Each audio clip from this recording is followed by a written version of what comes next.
Well, hello everyone. Since this pandemic began in March of 2020, our church leadership has looked to see what the best practices and protocols would be to protect our congregation and people attending worship so that the spread of this virus would not impact more people and cause great health and harm and even death. So what we did very early on is follow the recommendations and the guidelines of the CDC. This meant mask wearing.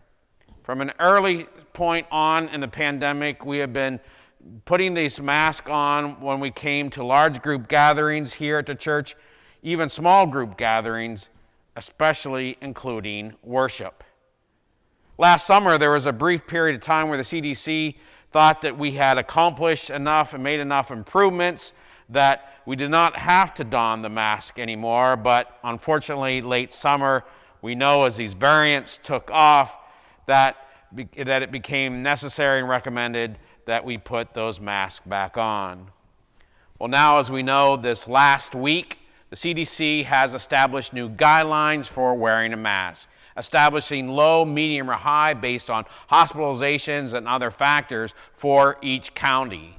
Here in Ohio, Cuyahoga County, we are currently on a level medium. That means the CDC recommendations are that we do not have to mask for large gatherings and particularly for worship. And so here at CRLC, we'll continue to follow those guidelines, making masking optional now when you come to worship. Now, as long as we stay in those low and medium range, and hopefully if we only hit high for a brief period of time, we will be able to once again gather without those masks. But there are many people who are going to feel comfortable continuing to wear the mask, and that is absolutely okay. Part of that is just sort of getting used to not wearing it again and our own precautions.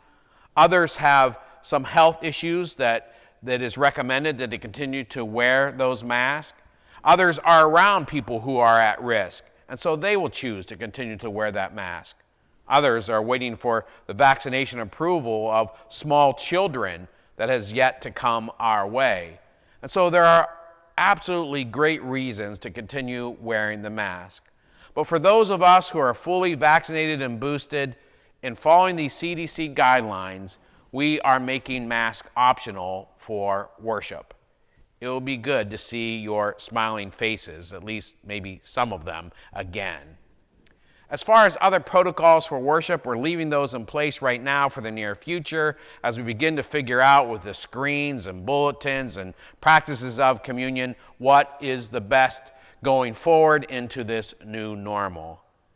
Again, I thank you for your patience during this time. I know wearing these things has not been fun, but I've been really appreciative and grateful for all your willingness and cooperation with us during this event. Let us hope that the pandemic continues to wane and we can move out and begin to practice fully that new normal. And of course, as always, take care, dear church.